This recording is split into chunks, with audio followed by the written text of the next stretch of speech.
Alô, amigos, muito boa noite. Estamos começando aqui mais uma palestra pública na Casa Espírita, Sociedade Espírita Ponto de Luz Rolante, Rio Grande do Sul.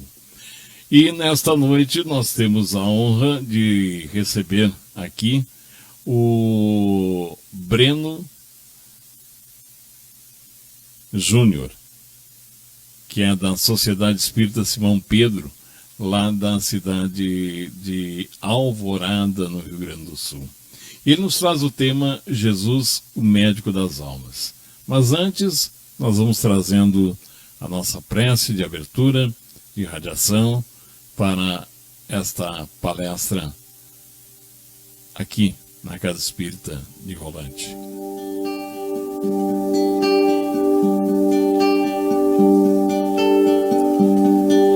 Fechando nossos olhos nesse instante, elevando nossos pensamentos, queremos agradecer ao Senhor, nosso Deus, Pai de bondade, nosso amigo Jesus, onde encontramos com os nossos olhos espirituais a sua luz divina, e a Ele agradecendo por mais uma oportunidade de estarmos juntos. A Ele agradecendo a oportunidade da vida, a oportunidade desta encarnação para nos redimirmos de erros passados, para resgatarmos, para nos melhorarmos. Obrigado, Pai. Obrigado, mentor da casa, Bezerra de Menezes, que ore por aquelas pessoas que estão passando por dificuldades devido a essa pandemia, pela perda de emprego, pela perda de um parente, um ente querido, que voltou para o mundo espiritual, que desencarnou, mas que deixou sua marca presente aqui, que lá dentro do nosso coraçãozinho aperta a saudade ainda, porque nós somos seres ainda em evolução. Obrigado às equipes médicas que estão arriscando a sua vida no dia a dia para salvar a vida dos irmãos. Obrigado àqueles que estão em campanhas para arrecadar fundos, para comprar o alimento que o corpo precisa. Obrigado por termos a oportunidade de participar da seara espírita para alimentar o nosso espírito com o Evangelho, com Allan Kardec, com as obras que foram deixadas por ele, onde nós bebemos desta fonte para aprender, para nos melhorar.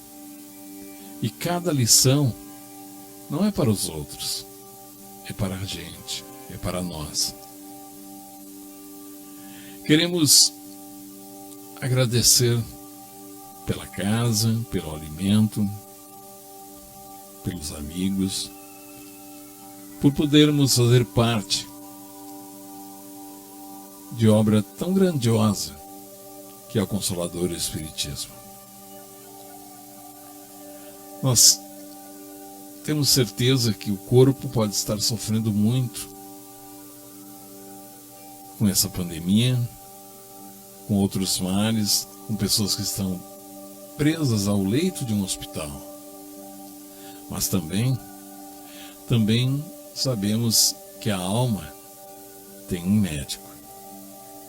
E isso é o que o nosso irmão Breno Júnior, lá de Alvorada, do Simão Pedro, nos fala agora, nos traz nesse instante. Jesus, o médico das almas. Breno Júnior com a gente.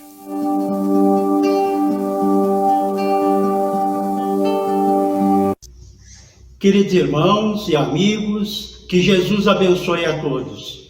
Conta o evangelista Mateus que naquela manhã Jesus caminhava em direção à casa de Jairo.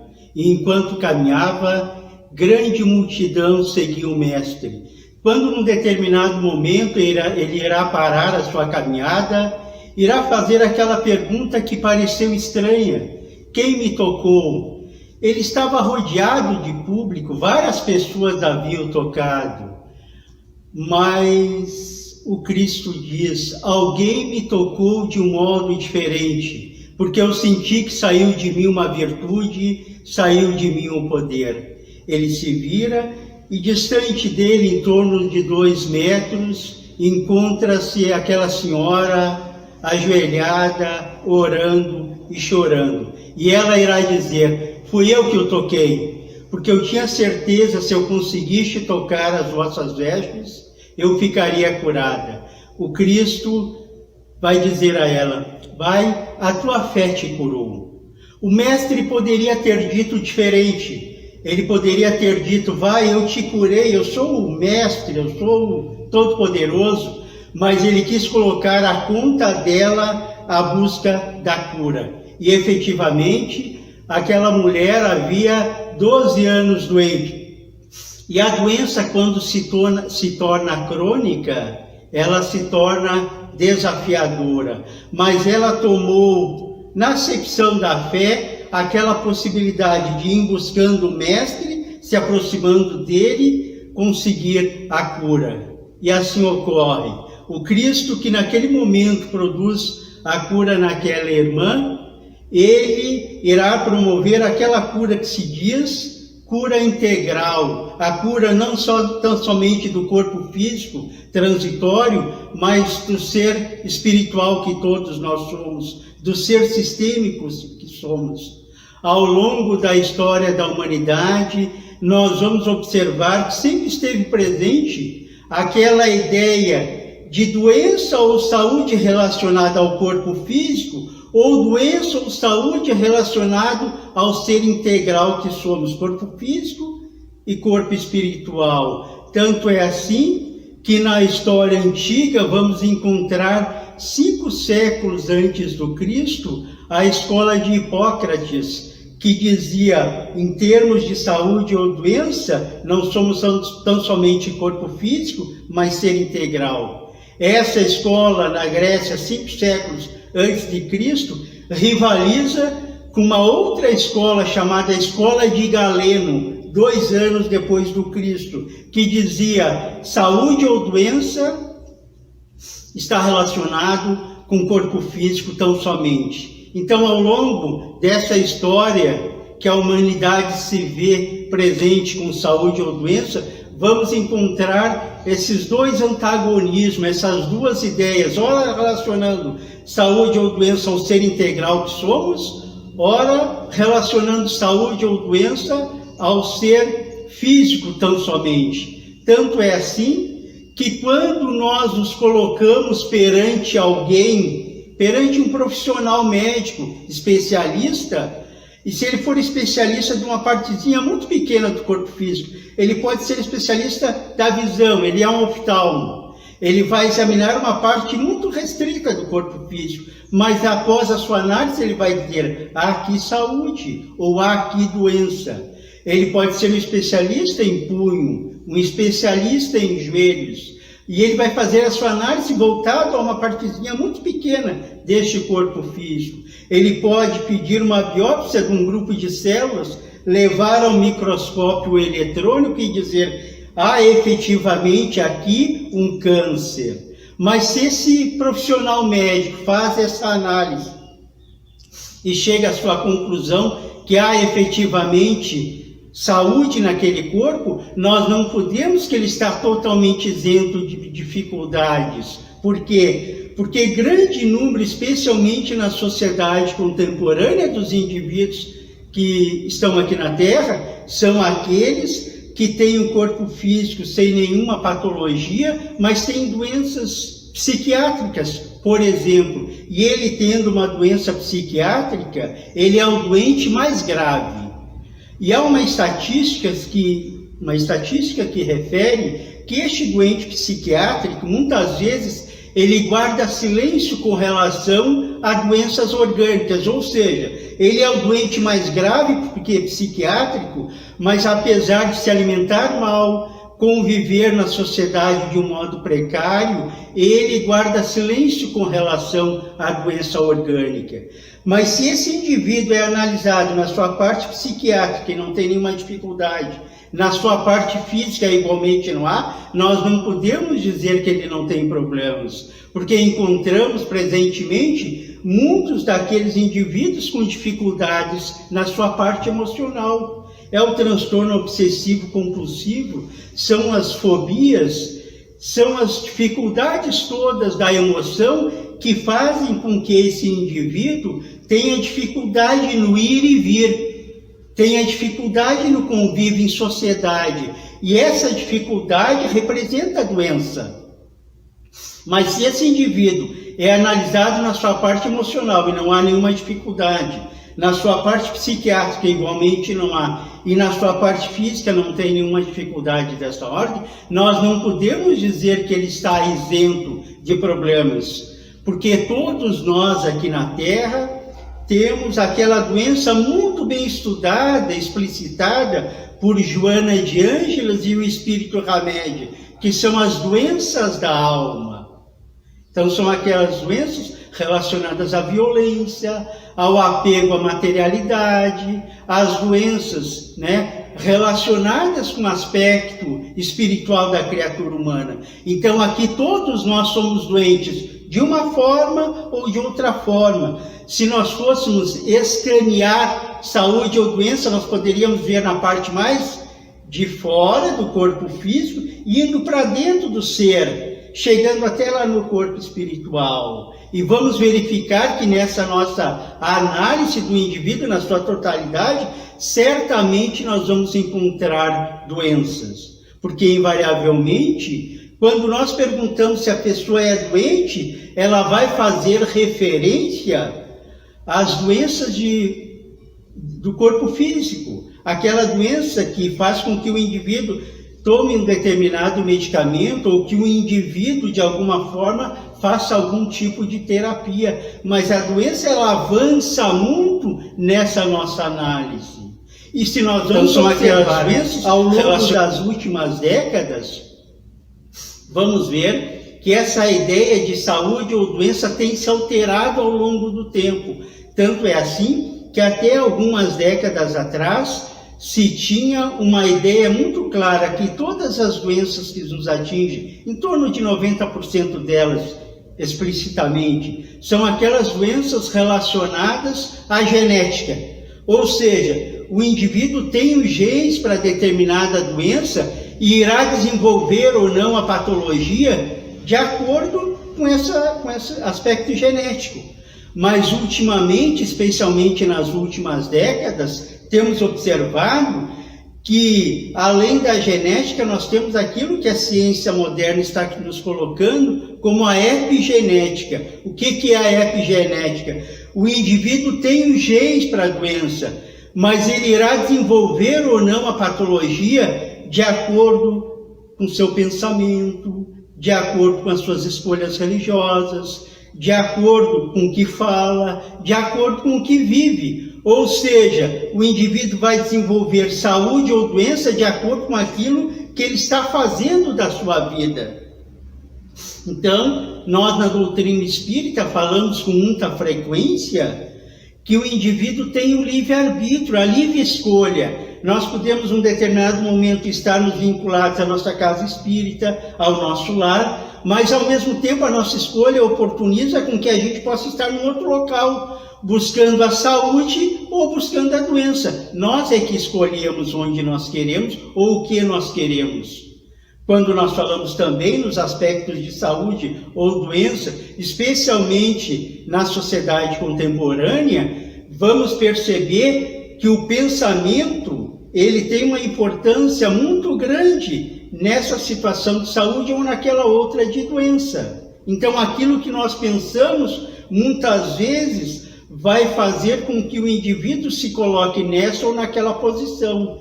E essa ideia de que o pensamento pode efetivamente nos ocasionar a saúde ou doença não é nova. No ano de 1935, um esoterista americano chamado Prentice Monfort publicou um livro bastante interessante chamado A Morte, Esta Grande Ilusão.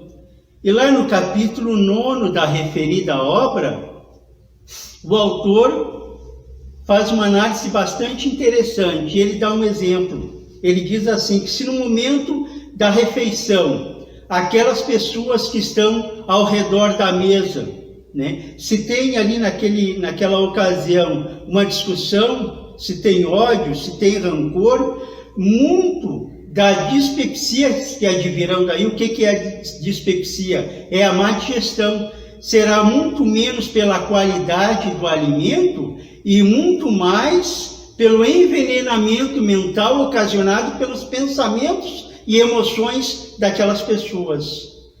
Quando ele publicou isso no ano de 1935, passou a conta de fantasia. Não se acreditava à época que o pensamento pudesse ter algum tipo de repercussão no corpo físico. Daí, na década de 80, uma farmacêutica americana, concluindo seu curso de pós-doutorado em farmácia, farmacêutica essa chamada Kate Pearce, publica algo muito significativo relacionado ao pensamento e à emoção.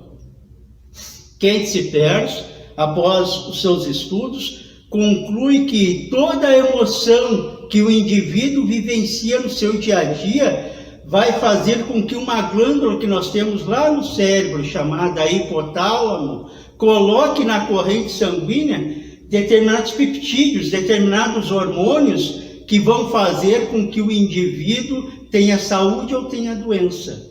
Então, se nós temos aquelas emoções harmônicas de paz, de tranquilidade, de religiosidade, de amor e de fraternidade, vão fazer com que o hipotálamo coloque na corrente sanguínea esses peptídeos, que são esses produtos químicos, que vão fazer com que atue sobre todas as células do corpo físico, especialmente num sistema chamado sistema imunológico. E esse grupo de emoções positivas atuando sobre o sistema imunológico vão fazer com que esse sistema seja otimizado, ou seja, tenha mais harmonia e, portanto, mais saúde.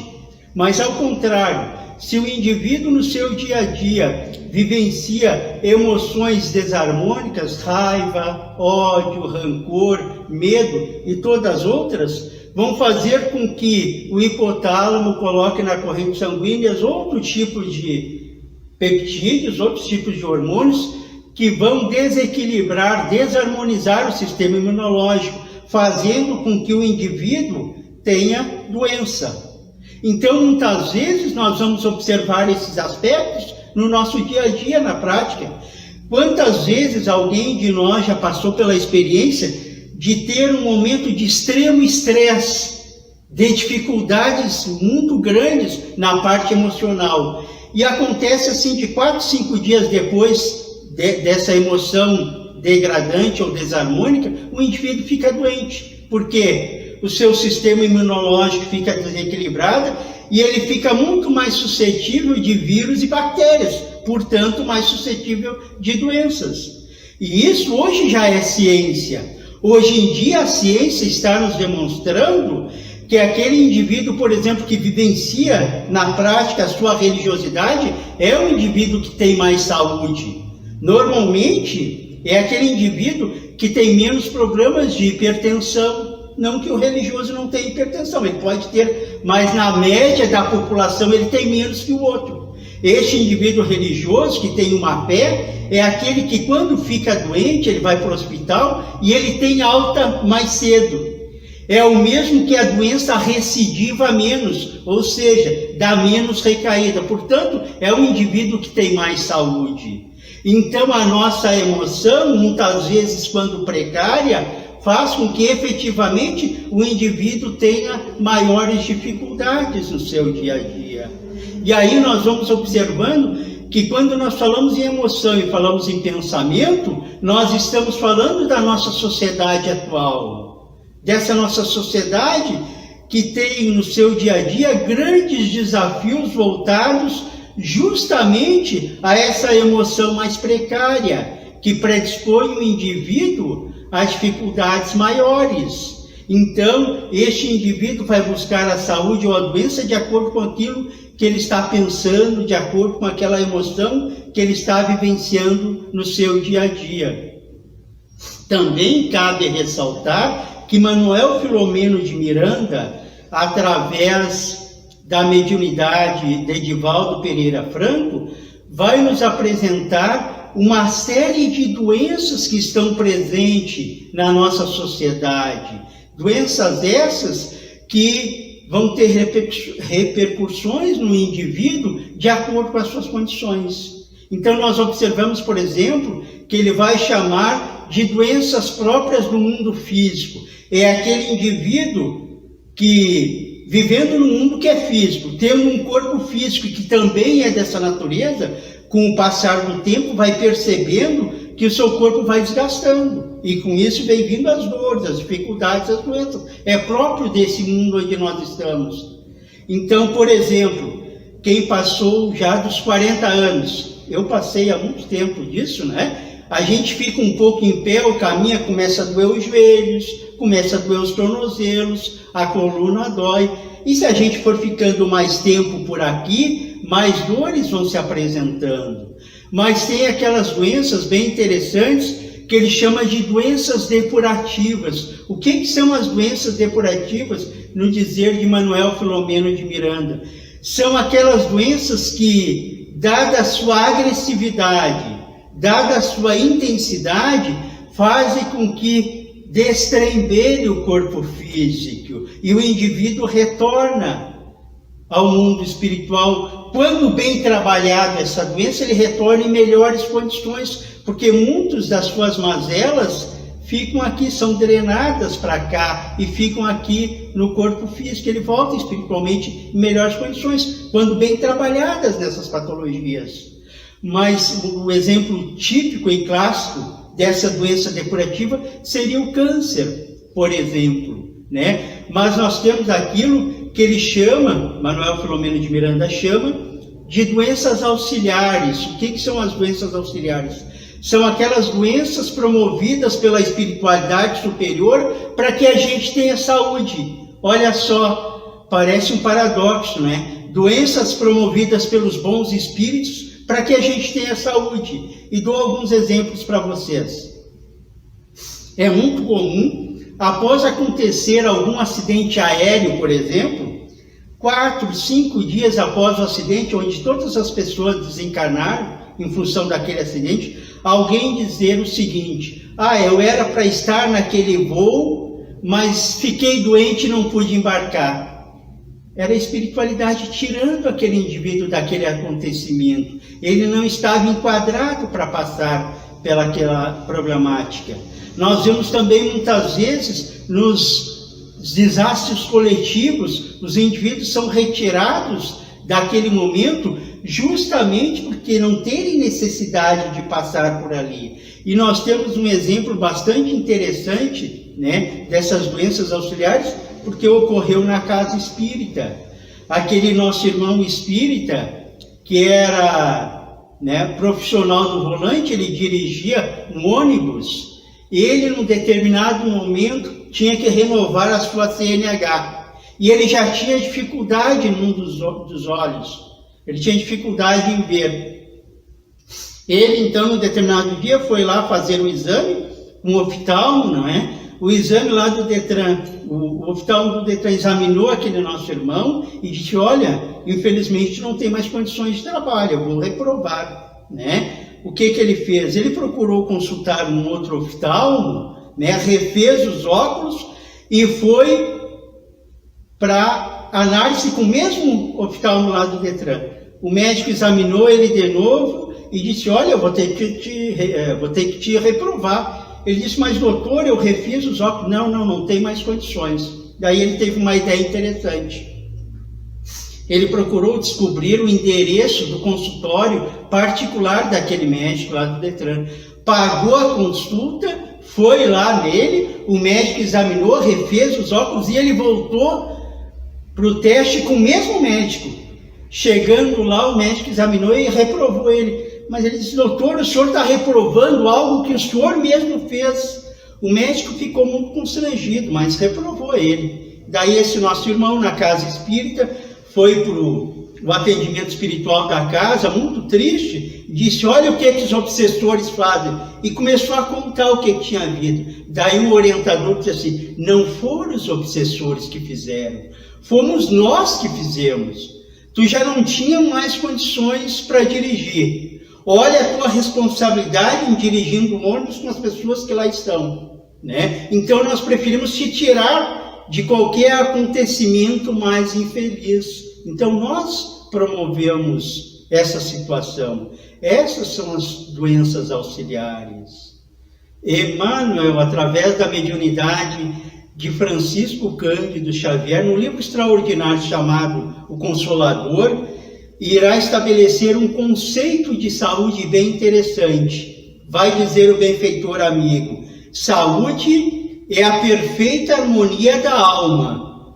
Ele não diz que saúde é a perfeita harmonia do corpo físico, não. Ele diz que saúde é a perfeita harmonia da alma, mas ele vai dizer mais. Ele diz assim, saúde é a perfeita harmonia da alma. E muitas vezes nós temos que ter doença física para ter saúde da alma. Olha que interessante. Então, muitas vezes nós vemos na nossa casa espírita, muitos dos nossos irmãos chegarem em busca da solução de um problema mais imediato para o corpo físico. Porque esse irmão que chega nessas condições, e muitas vezes ele não tem conhecimento espiritual, ele não tem conhecimento do Evangelho. E daí ele começa a vir à casa espírita, começa a observar, não é, que a vida não é tão somente esse aspecto material, começa a conhecer o Evangelho, a dimensão espiritual, e daí toma outra ideia de saúde ou doença. Então, por isso que o benfeitor amigo diz que saúde é a perfeita harmonia da alma. E o Chico nos dá 2 exemplos deste conceito do benfeitor amigo.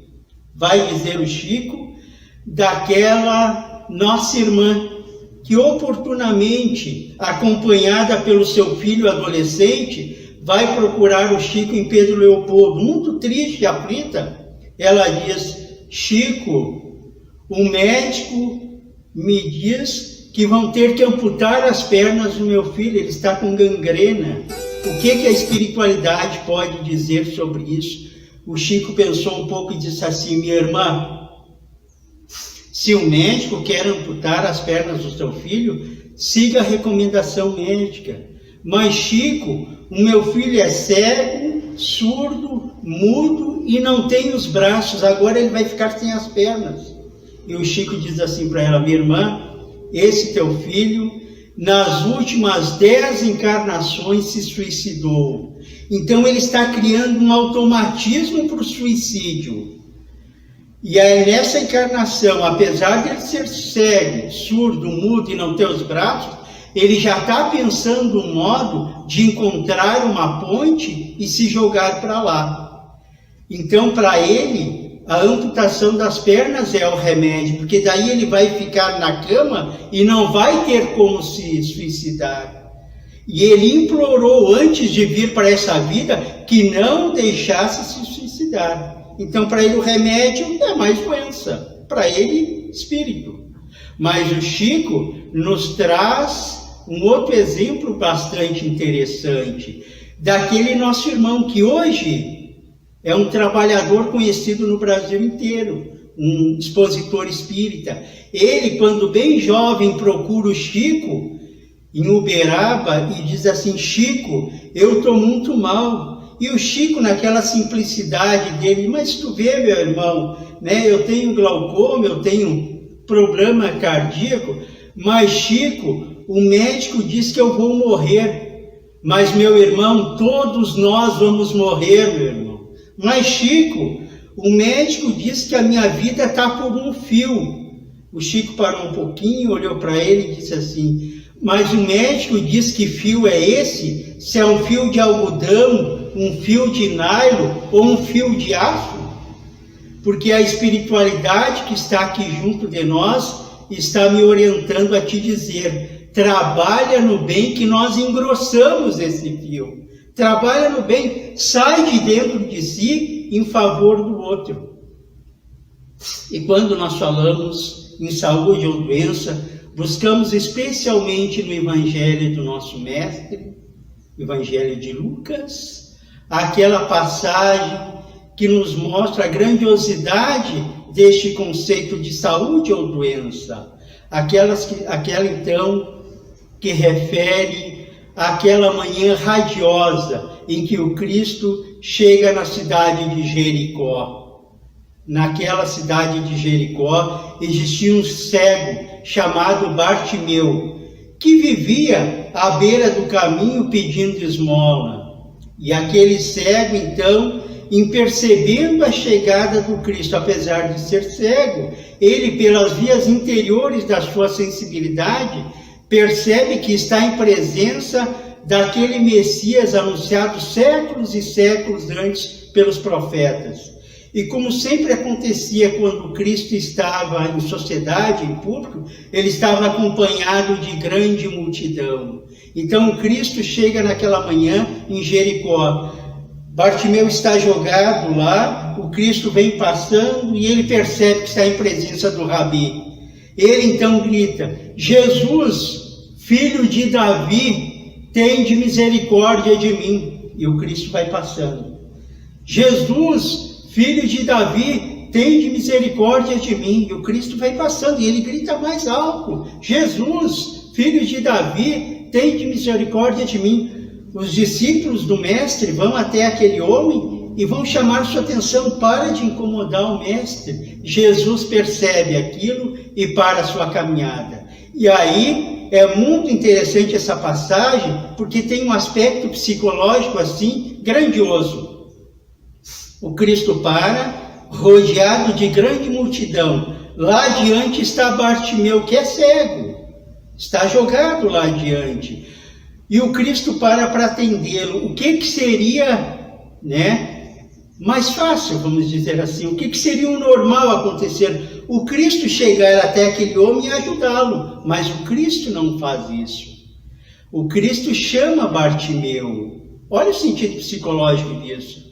Porque se ele fosse até lá, ele só estaria reforçando as impossibilidades daquele homem. Então ele chama Bartimeu, não é? E aí nós vamos ver também, encontramos especialmente no Evangelho de Lucas, a pedagogia de cura do Cristo. Para cada cura ele utiliza de uma pedagogia própria, mostrando para aquela pessoa que é curada, mas mostrando para nós outros o seu proceder, a pedagogia própria de quem auxilia o próximo. Então ele não vai até Bartimeu, mas pede que Bartimeu venha até ele.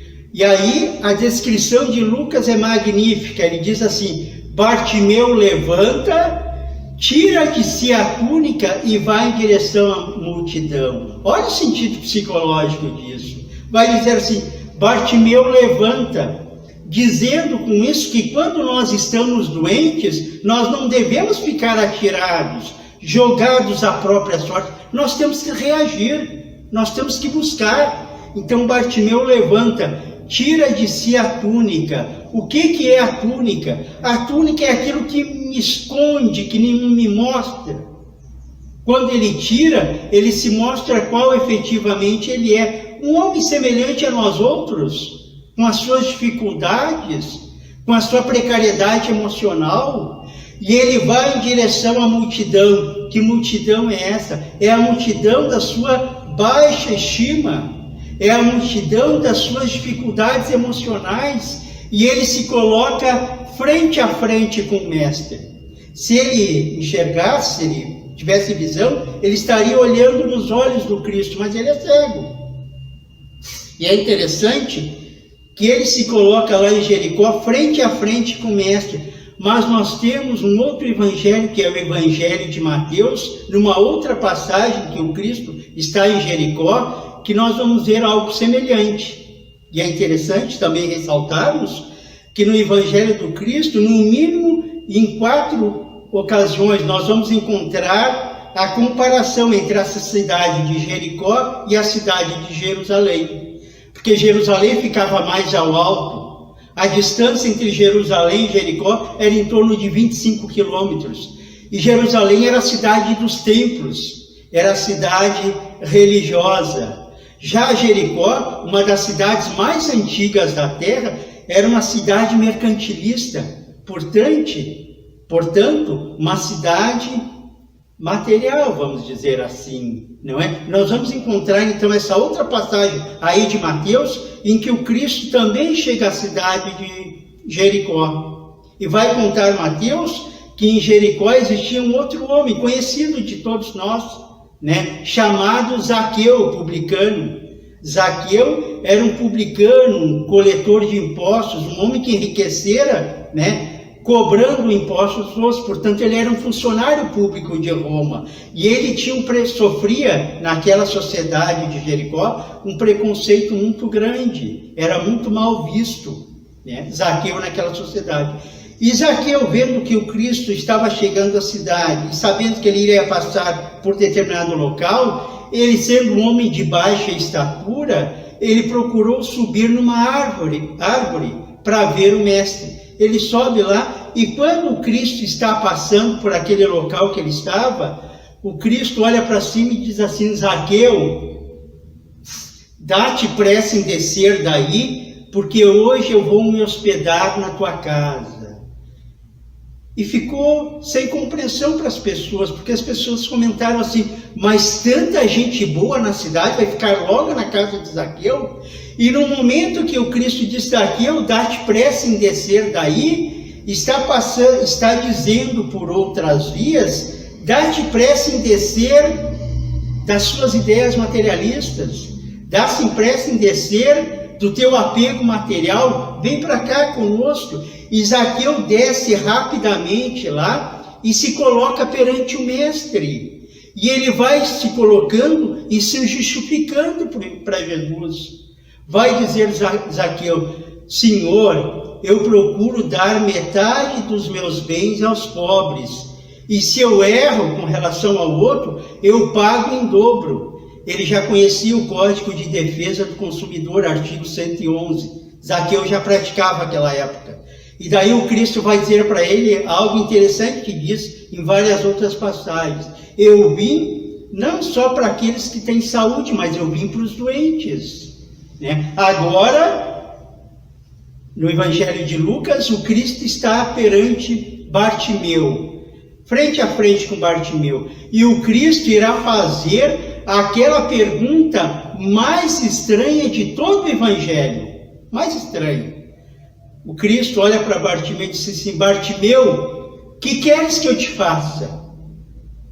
Mas será que o Cristo não está vendo que o homem é cego? Claro que está vendo. O que ele quer dizer com aquilo? Bartimeu, que queres que eu te faça? O Cristo, na verdade, está dizendo para nós hoje, mais de 2000 anos depois, ele está dizendo assim: ó, Bartimeu, eu sou o Cristo, eu posso te atender na totalidade do que tu necessita. Tu tem as tuas carências. Entre tudo aquilo que eu posso te fazer e aquilo que tu necessita, o que tu queres? Ele está dizendo para nós hoje. Nós nos colocamos em muitas ocasiões dentro da casa espírita. E na casa espírita tem toda a espiritualidade superior. Eles podem nos dar em abundância aquilo que nós necessitamos.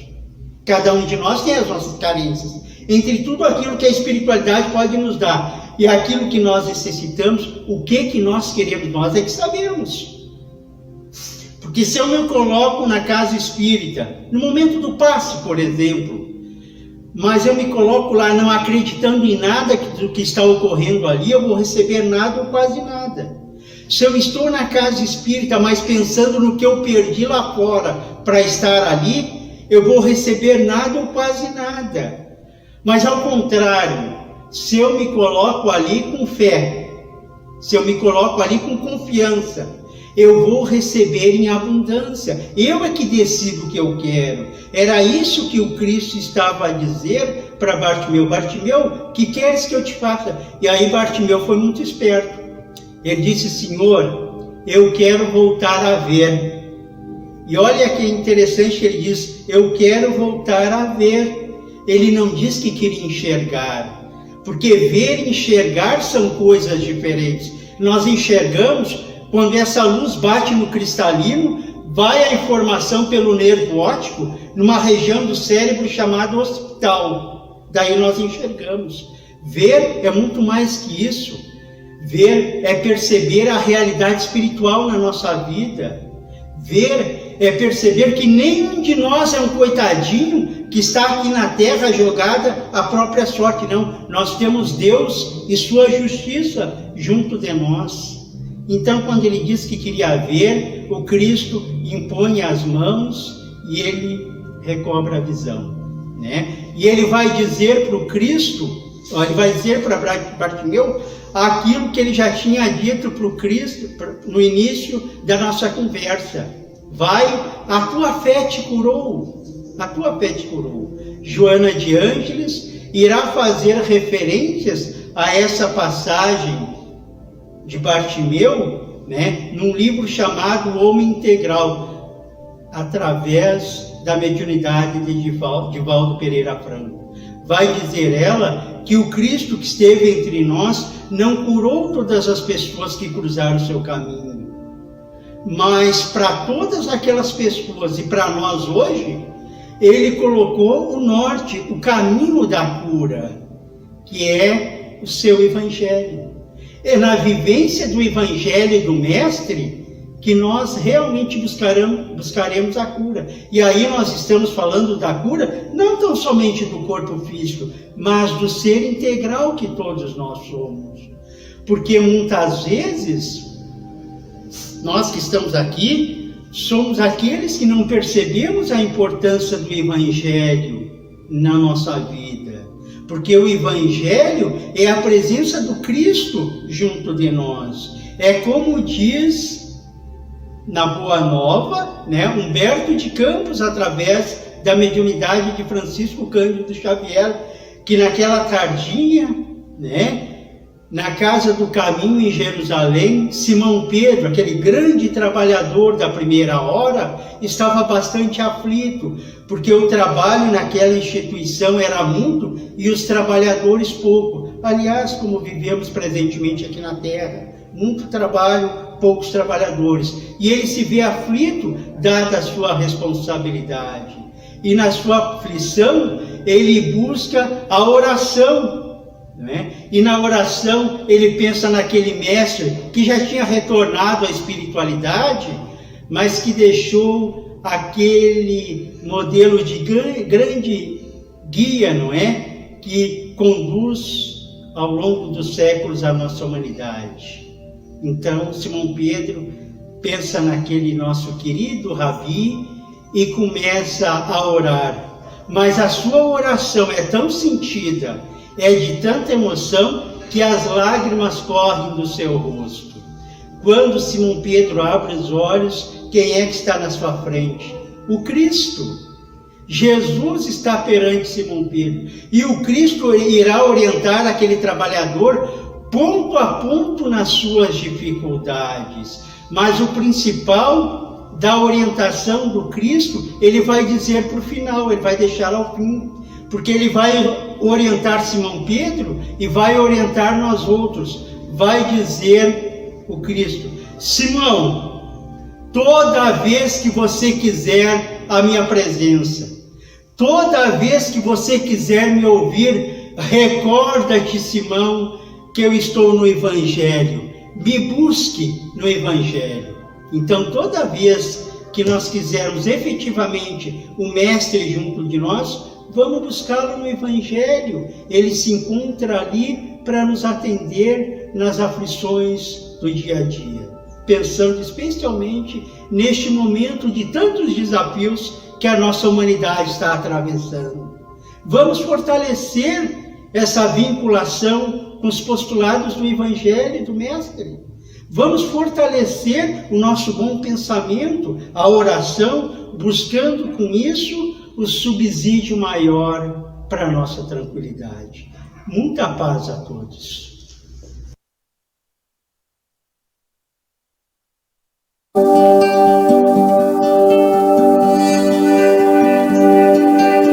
Jesus, o médico das almas, foi o que a gente teve nesse instante com o Breno Júnior, lá da Sociedade Simão Pedro, da cidade de Alvorada.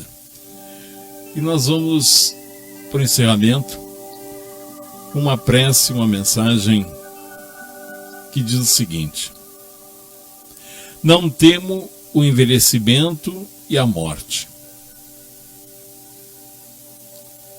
Voltando os meus olhos para ti, estou a demonstrar saúde, vigor, esperança, meu amigo Jesus, e fecho a mente aos pensamentos de destruição, rebaixamento, tristeza e dor.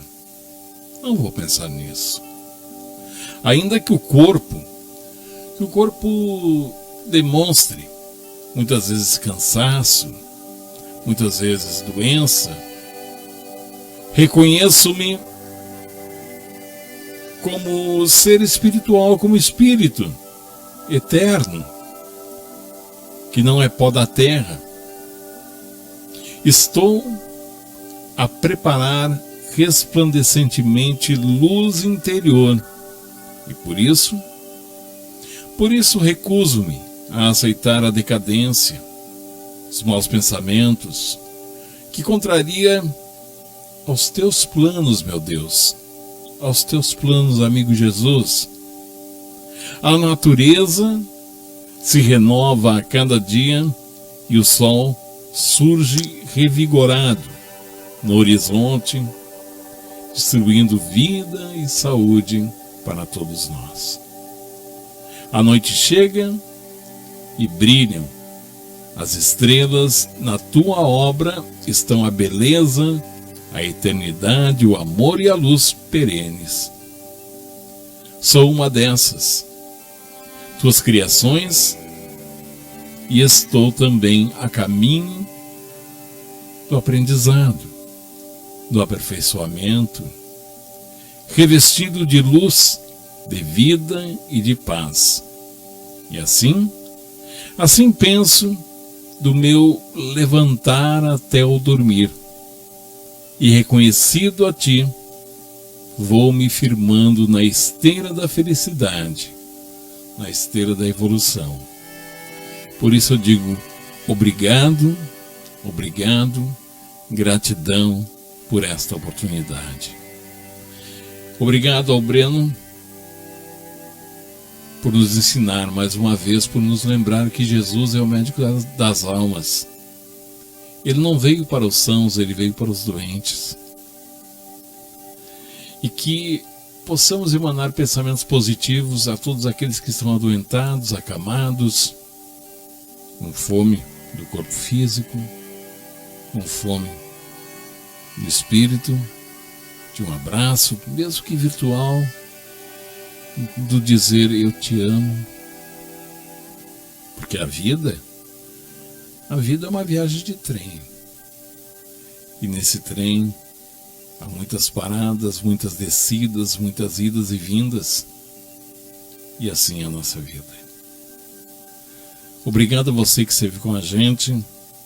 A Sociedade Espírita Ponto de Luz de Rolante, Rio Grande do Sul, com as portas físicas fechadas ainda, mas as portas espirituais estão sempre abertas a cada instante. Boa noite.